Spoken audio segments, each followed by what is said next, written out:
Un cordial saludo a quienes estén observando este video. Mi nombre es César Zapata y hoy vengo a hablar sobre el análisis PEST y el análisis diamante y a su vez cómo se pueden incorporar dichas metodologías en una planeación estratégica y en una gestión de proceso. Bueno, entonces cuando hablamos de un análisis PEST o del análisis PEST, nos referimos a la metodología empleada para revisar el entorno general, la cual consiste en examinar el impacto de aquellos factores externos que están fuera de control de la empresa, pero que pueden afectar a ese desarrollo futuro. Se tienen en cuenta entonces la exploración del entorno, los competidores y la vigilancia de las tendencias.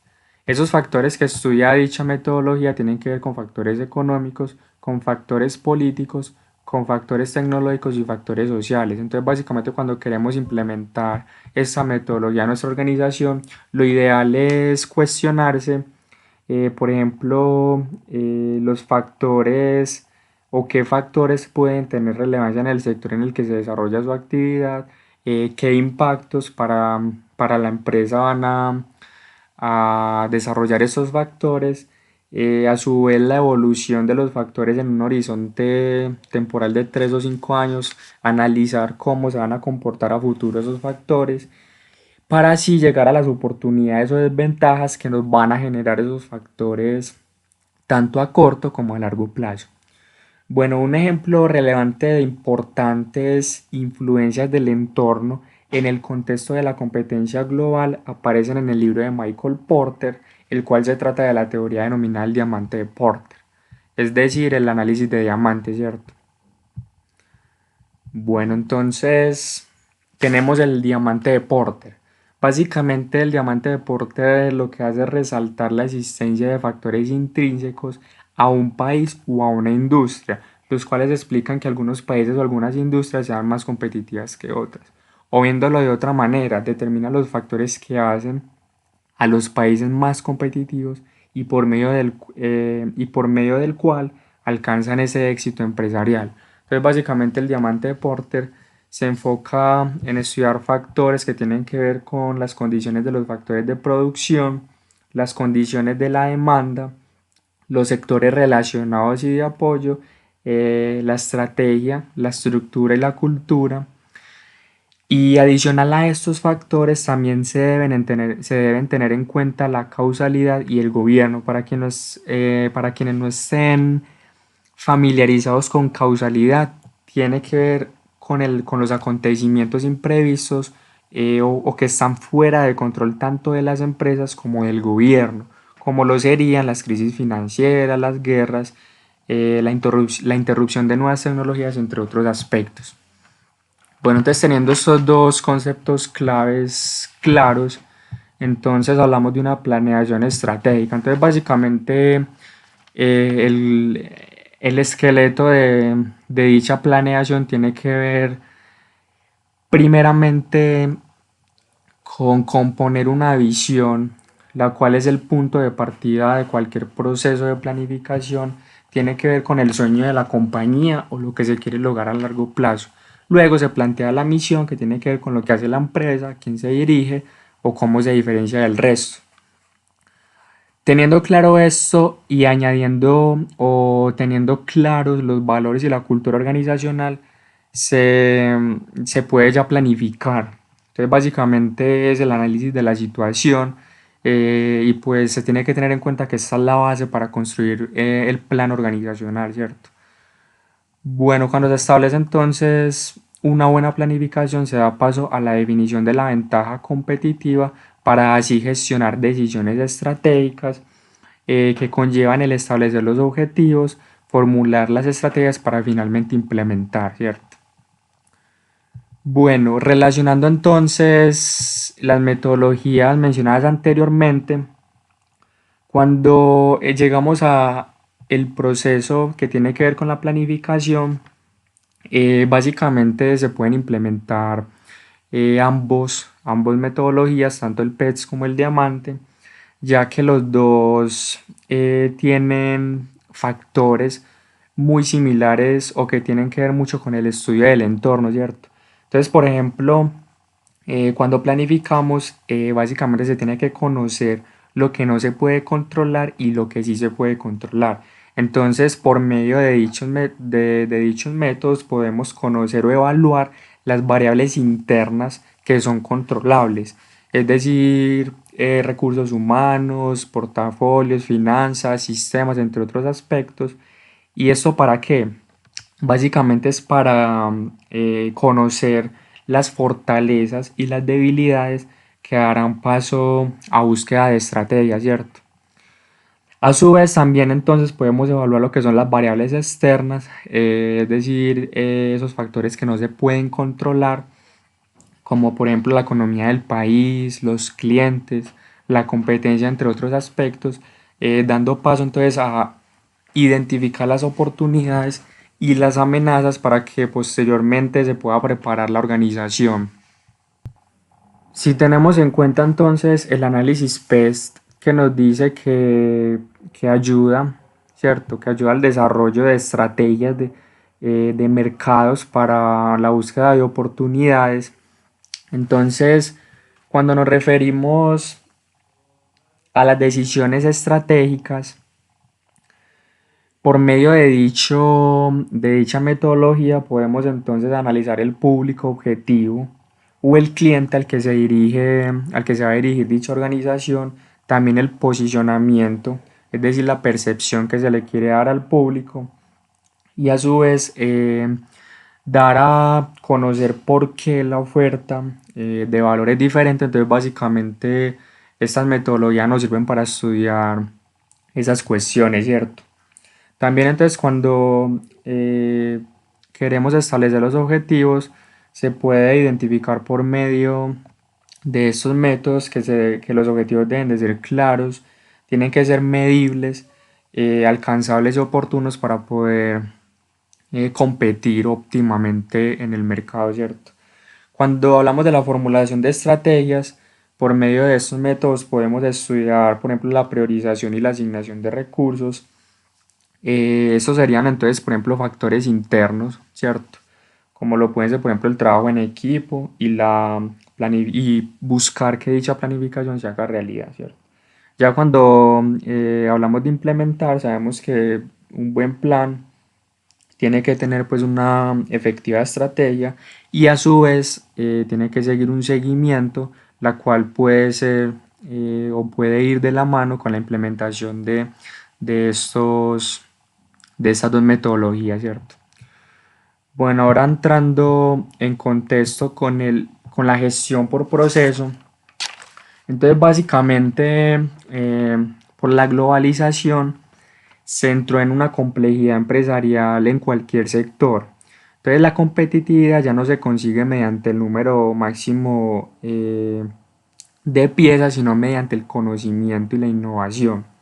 Por lo tanto, entonces las organizaciones más avanzadas se gestionan de acuerdo a unos principios universales, los cuales tienen que ver con la orientación de resultados, con el liderazgo y la constancia de los resultados, con la orientación al cliente y con el desarrollo e implicación de las personas, es decir, el aprendizaje, la innovación y la mejora continua. Esos son algunos de esos principios, ¿cierto?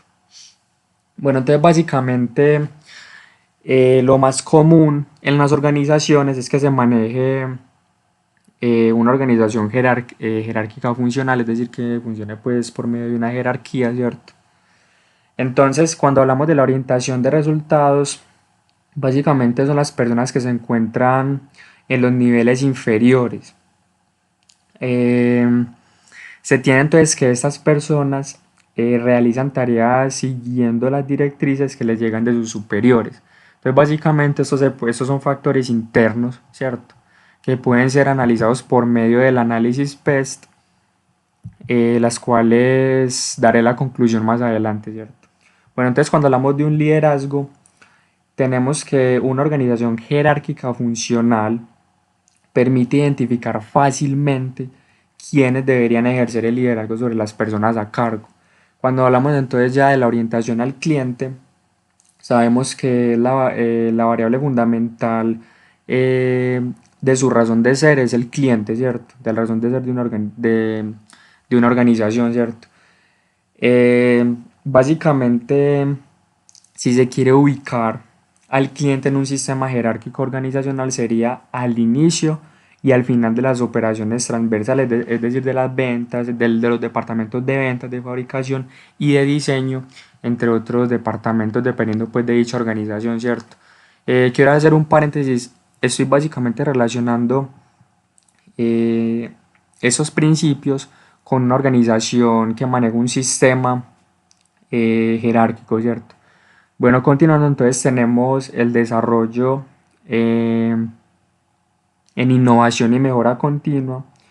Simplemente si no hay mejora ni innovación, o mejor dicho, no hay mejora ni innovación sin ideas, ni ideas sin personas autónomas, ni motivadas, ¿cierto?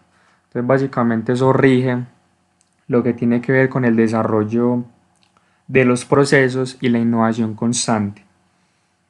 Bueno, entonces, al relacionar ambas metodologías, es decir, el diamante de Porter, con el análisis PEST, podemos entonces identificar factores tanto internos como externos, ¿cierto? Entonces, básicamente, si nosotros implementamos el análisis PEST, por ejemplo, en la orientación hacia los resultados, se puede lograr un estudio, la cual indica que se presentan problemas en los departamentos. Es decir, por ejemplo, si aumenta el departamento de ventas, el aumento de la carga en el departamento de fabricación va a ser bastante, bastante extensa, ¿cierto? Entonces generando una baja en esa relación o en ese posicionamiento del cliente, ¿cierto? Es decir, que el producto no va a surgir o no se le va a poder ofrecer su máxima capacidad, ¿cierto? Bueno, entonces también cuando si integramos estos cuatro principios básicos y a su vez los analizamos con el diamante de Porter, se puede concluir que el modelo jerárquico no se presenta ideal para sacar provecho a la toma de decisiones de las personas en los niveles más bajos, ¿cierto? Podemos observar que son todos análisis internos, entonces podemos observar cómo funciona en su máximo esplendor esa metodología de estudio. Eh, bueno, y entonces, ¿por qué no se le podría sacar ese nivel o por qué no se le podría sacar el máximo potencial, ¿cierto? A ese modelo jerárquico. Básicamente porque no se promueve una mejora orientada al cliente, ya que se separa drásticamente en departamentos la secuencia de actividades que van añadiendo valor a ese producto o al servicio ofrecido a un cliente. Entonces, básicamente lo que hablaba referente a la orientación de los resultados, ¿cierto? Bueno, entonces se presentan no una organización jerárquica, sino entonces como solución nos exponen una organización por gestión de procesos, ¿cierto? Entonces básicamente sabemos que el proceso es la secuencia o grupo de actividades que van añadiendo valor a un producto o a un servicio destinado a un cliente interno o externo. Entonces se generan avances del producto o servicio en una secuencia entre lo que tiene que ver con cliente y proveedor. A su vez, cada actividad tiene como proveedor al anterior y como al cliente al siguiente, ¿cierto? Hasta llegar al cliente final. Entonces eso con respecto pues al proceso. También cabe recalcar que la gestión por procesos comprende unos procesos internos que tienen que ver con la gestión de las personas, del conocimiento, de los recursos financieros, físicos, tecnológicos, entre otros. Entonces podemos observar cómo puede entrar el análisis PETS para analizar o estudiar el mejor funcionamiento, ¿cierto? O las mejores opciones a la hora de implementar estos factores y pues Finalmente se tiene que esos procesos internos, a pesar de que no aportan directamente valor al cliente, sí son necesarios para un óptimo funcionamiento de la organización. Bueno, entonces esto con respecto a la planeación estratégica, y la gestión por proceso y la relación o la importancia que tienen el diamante de Porter y el análisis de PETS, ¿cierto? A la hora de llevar a cabo eh, dichos procesos, ¿cierto? Y bueno, muchas gracias por observar este video y que tengan un feliz día.